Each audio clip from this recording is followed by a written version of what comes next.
Bonjour à tout le monde. J'espère que vous allez tous bien. J'avais une forte envie de vous parler. Une forte envie de vous parler. Je me suis dit, bon, si j'ai tellement envie de vous parler, c'est qu'il faut que je le fasse. J'ai pas un sujet particulier que je voulais aborder avec vous aujourd'hui. J'ai plusieurs petites choses à vous décrire. Mais j'ai pas de sujet particulier. Je sens juste qu'il faut que je fasse cette vidéo. Pourquoi, je ne sais pas. Il y a des choses dans la vie qui ne s'expliquent pas. Ce que je voulais vous dire, premièrement, euh, cette espèce de, encore une fois, soit de pudeur, soit d'oubli de l'enfant décédé, est vraiment, et je crois la pire chose en fait, une fois que ça fait voilà quelque temps que l'enfant est décédé, bien sûr sa mort c'est la pire des choses, mais en tout cas venant de l'autre, venant d'autrui, cette chose-là est vraiment horrible. J'en avais déjà plus ou moins parlé, euh, mais là je vais parler donc de quelque chose que certaines personnes peuvent vous dire si vous êtes parents. Donc je parle des personnes qui voilà quand ils vous parlent de vous, ils pensent que vous êtes donc parents d'un seul enfant. Pour eux, vous êtes parents, voilà, de votre fille ou de votre fils ou des autres enfants que vous avez eus en plus de votre enfant décédé, bien sûr. Et que du coup, ils ne parlent, voilà, que pour eux, imaginons que vous ayez 3 enfants, donc un décédé et 2 vivants, ils vont dire qu'en fait, vous êtes parents de 2 enfants. Parce que si par exemple, ils vous présentent à une personne qu'ils aiment bien, ils vont dire voilà, ben, je te présente, donc moi c'est Amanda, voilà, je te présente Amanda, voilà, elle fait ça dans la vie, elle a tel âge et elle est maman donc d'un petit garçon. Alors, donc ça étaye ce que je vous avais déjà dit sur le fait de la fête des mères, que non, c'est pas la première fête des mères. Et deuxièmement, que le fait d'avoir donc un enfant vivant ne fait pas disparaître l'enfant décédé. Au contraire, il est d'autant plus présent du fait de son absence, puisqu'on a devant nos yeux un enfant vivant et qu'on sait qu'un autre enfant à nous est décédé. Et donc, il y a des moments où justement ça peut être très difficile à vivre. Donc ça c'est quelque chose pareil enfin, dont je vous avais pas forcément parlé, même si ça fait partie de tout ce que je vous ai déjà dit. C'est quelque chose que j'ai voilà dont j'ai eu affaire à ce cas-là il y a pas très longtemps. Et donc quelqu'un m'a présenté en disant voilà parce que là moi je crois que j'étais en train de parler à quelqu'un qui était à côté de moi et j'entendais la personne dire que j'étais maman d'un petit garçon. C'est pas faux, je suis maman d'un petit garçon, mais pas seulement. Je suis aussi mère d'une petite fille. Et du coup, c'est ce genre de propos qui font mourir encore plus le souvenir, qui font déjà encore plus mourir notre enfant. Donc c'est vraiment affreux. Et qui enlèvent une fois de plus ce souvenir, voilà. Euh, cet enfant ne remplace pas celui qui est décédé, hein, ça faut vraiment bien le comprendre. Et on a vu, enfin pour celles qui ont vécu des grossesses complètes, ou qui ont eu même leur enfant vivant pendant des mois ou des années, l'enfant a existé, hein, l'enfant a existé. Donc là, du coup, ça me fait venir au deuxième point dont je voulais vous parler. Euh... C'est pas parce que l'enfant n'a pas vécu en dehors du ventre de sa mère ou qu'il a vécu que quelques mois et que du coup, il a été vraiment à l'état de nourrisson ou de petit enfant. Ce n'est pas pour cela qu'il n'a pas vécu. Euh, Personnellement, pour moi, ma fille a vécu 9 mois. Pour moi, elle a vécu 9 mois dans mon ventre. Alors, c'est vrai que les premiers mois, on sent pas le bébé bouger, c'est tellement petit que voilà. Mais à partir du moment où j'ai senti ma fille bouger, on va dire à partir de 3 mois et demi, 4 mois, pour moi, à partir de là, c'était vraiment une personne vivante, une réelle personne en fait. Ça c'est, je pense, quelque chose de très instinctif. Mais quand tu sens ton enfant bouger dans ton ventre, tu ressens sa personnalité, tu ressens sa façon d'être. C'est très bizarre ce que je vous dis, je sais, mais tu ressens sa personnalité et tu penses savoir comment il va être. En tout cas, tu sais un peu comment il est. Voilà. Et après, une fois que l'enfant arrive, qu'il soit vivant ou décédé, quand tu le vois, tu sais. Tu sais qui est cette personne et tu ressens sa personne, c'est son être tout entier. Donc ce ne sont pas des personnes qui n'ont pas existé, ce sont des personnes qui ont vécu, que ce soit même que in utero, mais elles ont quand même vécu, elles ont ressenti des choses, elles ont ressenti les mains de leur mère ou de leur père, pardon, désolée, elles ont ressenti les mains de leur père, de leur mère ou d'autres personnes les toucher au contact du ventre. Elles ont, si c'était en fonction de la saison, elles ont ressenti les rayons du soleil venir réchauffer le ventre de leur mère. Elles ont ressenti, elles ont entendu les paroles de leurs parents et autres personnes. Elles ont même échangé avec leurs parents. Moi, je sais que pour mes 2 grossesses, mes bébés échangeaient avec mon mari et avec moi, et parfois même avec d'autres personnes. Donc, ok, ma fille n'a pas vécu sur Terre, elle a vécu dans mon ventre. Mais je suis désolée, force est de constater qu'elle a quand même existé. Elle a vécu dans mon ventre, elle n'a pas vécu en dehors certes, mais elle a vécu et existé.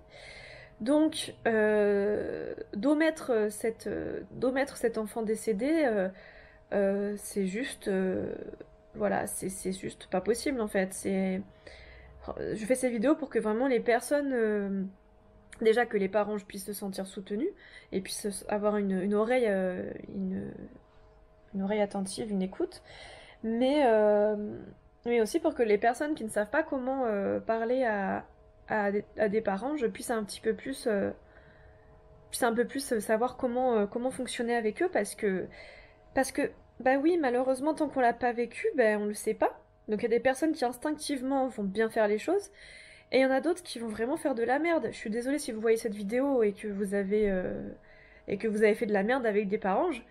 Mais ça a une grande portée pour nous, ça a une grande... c'est une grande souffrance en fait. Déjà qu'on aurait une souffrance toute notre vie par rapport à notre enfant ou nos enfants décédés. Le fait de ne pas savoir comment nous parler, ça rajoute de la souffrance. Euh, Même si moi quand je parle, forcément ça me paraît évident et je comprends même pas que ça se fasse pas de façon instinctive. J'essaie vraiment de me mettre à la place de vous et du coup c'est pour ça que je fais ces vidéos parce que je veux pas... Parce que clairement, tant qu'on n'a pas ressenti la mort d'un enfant, on peut pas réellement savoir comment faire. Ça, j'ai mis du temps à le comprendre et maintenant je le comprends. Et je pense que moi, si j'avais pas été maman, bah, clairement, j'aurais fait de la merde avec des parents.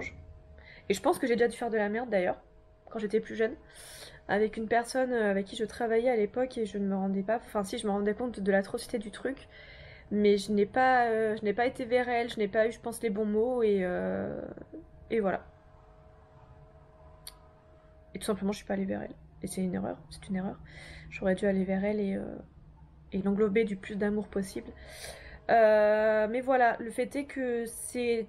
Même si c'est de moins en moins un tabou, euh, ça l'est encore. Et il y a encore une grosse gêne. Et donc du coup, voilà, voilà, je ne suis pas du tout parfaite, je ne suis pas précurtrice... J'ai perdu mon mot. Percurseur. Attendez, je suis complètement perdue dans mon cerveau. Ouh là là, ça va pas du tout. Bon, vous avez compris, en gros, je ne suis pas l'inventrice de comment parler à des parents, vu qu'il y a des parents depuis la nuit des temps de toute façon, il y en avait beaucoup plus il y a encore quelques centaines d'années. Heureusement que maintenant, il y en a de moins en moins grâce aux avancées technologiques et médicaux. Mais ce qui est sûr, c'est qu'en tout cas, je peux donner mon expérience et vous amener vers une aide, parce que je l'ai vécu et que je sais tellement comment on m'a pas épaulé comme j'aurais voulu. Et tellement on m'a pas... Alors il y en a qui l'ont fait de façon instinctive, de façon géniale. Et il y en a même des personnes très très proches, hein, des personnes très proches de la famille, qui ont vraiment fait de la merde. Mais vraiment. Donc voilà, donc j'espère que ça peut vous aider en tout cas ces vidéos à mieux appréhender les parents. Donc je voulais revenir aussi sur le fait que, ben, en fait non, je n'ai pas de commentaires sur cette chaîne vidéo et je n'ai pas non plus les likes. Je crois que je les avais supprimés tout simplement parce que pour moi, liker une vidéo de quelqu'un qui a perdu son bébé ou déliker, c'est pas possible. Ça paraît improbable. Et du coup, bêtement, dans ma vidéo d'avant, je vous ai dit, si vous voulez que je vous fasse un live, mettez-moi des likes et en fonction du nombre de likes, je ferai un live ou pas. Mais du coup, ça fonctionne pas. Tout simplement parce que bah, je n'ai pas de likes. Donc, ce qu'on va faire, parce que voilà, vous allez en fait m'écrire sur mon... Alors c'est pour celles avec qui on parle déjà par texto ou par WhatsApp, envoyez-moi un petit message pour me dire. Et pour celles et ceux que je n'ai pas en contact, demandez-moi en ami sur mon Facebook personnel qui est Amanda PA. Amanda et plus loin PA attaché, donc les deux lettres PA en majuscule. Vous verrez en photo de profil, c'est en fait un paysage d'un coucher de soleil. Voilà, vous me demandez en ami, vous m'envoyez un petit message Messenger. Et en fonction donc du nombre de personnes sur WhatsApp et sur mon Messenger, voilà, si vous êtes moins de 5-6, clairement il n'y a pas d'intérêt. Mais si vous êtes plus, du coup je le ferai. Et je me ferai un plaisir de m'accorder à vos horaires pour qu'on essaye de pouvoir papoter tous ensemble. Et la dernière chose que je voulais vous dire, du coup, avant de clôturer cette vidéo, c'est tout simplement qu'en fait, tout simplement, je me pose des questions sur à qui parler en fait de ma fille décédée quand on me pose des questions sur mes enfants et par exemple quand je suis au travail en particulier. Là, j'ai eu le cas il y a pas longtemps, j'avais une cliente, donc je faisais le travail que j'avais à faire sur elle. Voilà, on discutait et tout ça, et puis en fait, elle est venue, voilà, on en est venu, donc c'était une femme enceinte de 7 mois, et donc on en est venu à parler, donc je parlais de mon fils, et puis à un moment donné, voilà, en gros, la brèche a été ouverte pour que je parle de ma fille, et si j'en avais pas parlé, ça aurait été une offense pour moi vis-à-vis d'elle. Donc du coup, bah, j'ai parlé, j'ai dit, au fait, voilà, je sais pas si t'es au courant par rapport à ma fille, etc. Oui, c'est une cliente que je tutoie parce que je la connais depuis un petit bout de temps. Enfin, ça faisait longtemps qu'on s'était pas vu, mais je la connais depuis longtemps. Et du coup, elle me dit non et tout. Et en fait, je me suis même pas dit, mon Dieu, mais ce que je vais lui raconter, ça va être horrible. Elle est enceinte et tout ça. Et en fait, voilà. Pour moi, en fait, le souvenir de ma fille est plus merveilleux que son décès. Et pour moi, est plus important et son souvenir est plus important que de se rappeler de son décès et des circonstances de son décès. Du coup, voilà, j'ai parlé de ma fille, j'ai parlé d'Orlan. Et, euh, et genre quelques minutes après, donc on continue à parler, et elle me dit oui, moi j'ai peur de tout pour cette grossesse et tout ça. Pourtant la première grossesse, j'avais peur de rien. Je sais pas pourquoi, là j'ai peur de tout et tout ça. Et donc là j'ai capté. Là je me suis dit peut-être que j'aurais pas dû lui parler du coup de ma fille. Parce que bah du coup je me dis du coup elle va flipper et tout ça. Donc je lui ai dit bah du coup je suis désolée, j'espère que j'ai pas mal fait de te parler de ma fille. Et elle m'a dit non non pas du tout, t'inquiète pas, ça change rien et tout ça. Mais du coup quand même, malgré moi j'ai un peu culpabilisé et je me suis dit peut-être qu'en fait je devrais pas parler de ou alors pas expliquer qu'elle est décédée. Mais bon, du coup, dire que j'ai une fille et un garçon, mais du coup, pas pouvoir parler de ma fille. Si on me demande son âge, bah, je vais être embêtée. Je vais dire, bah, elle aurait dû avoir tel âge. Et ne pas expliquer qu'elle est décédée, ne pas expliquer les raisons de son décès. Enfin, c'est hyper compliqué du coup. Donc, c'est un petit peu le serpent qui se mord la queue. Et du coup, je me demande si je vais tout simplement pas parler de ma fille aux femmes enceintes. Ou alors aux femmes que je sais en essai bébé.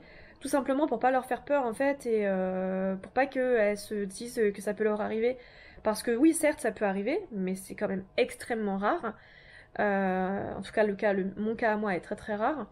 Euh, mais, euh, mais voilà, je veux pas infliger des peurs en fait. Je veux pas être la maman qui parle de sa fille coûte que coûte sans penser aux conséquences en fait. Parce que j'ai un cœur, parce que je suis empathique et du coup sur le moment je me suis dit mais je suis débile ou quoi? Elle est enceinte de 7 mois, elle est en fin de grossesse et je lui raconte ce qui s'est passé avec ma fille mais je suis complètement égoïste en fait de faire ça. Et du coup je m'en suis voulu sur le moment. Et après je me suis dit mais si j'avais pas parlé de ma fille j'aurais pas été bien non plus en fait.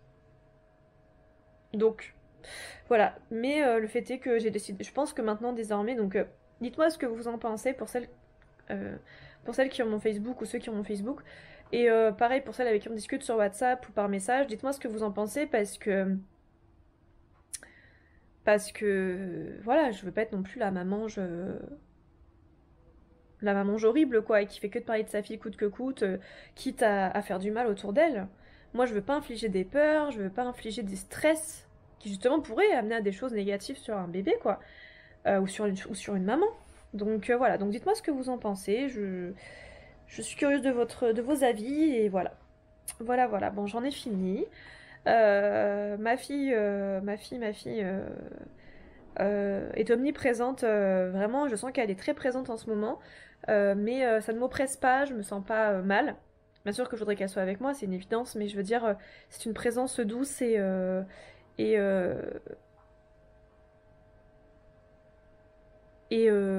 en fait, voilà, maintenant j'ai l'impression qu'elle me suivra toute ma vie, qu'elle sera toujours, voilà, pas loin de moi, à gauche ou à droite de mon épaule, sans que ce soit une souffrance à me mettre à pleurer constamment. Mais je la sens présente, en tout cas. Voilà, pour les nouveaux qui me rejoignent, je vous souhaite bienvenue. Et si vous voulez discuter, c'est sur mon Facebook personnel, puisqu'on ne peut pas discuter sur cette chaîne YouTube. Voilà, je vous fais des bisous. À bientôt. Ciao, ciao.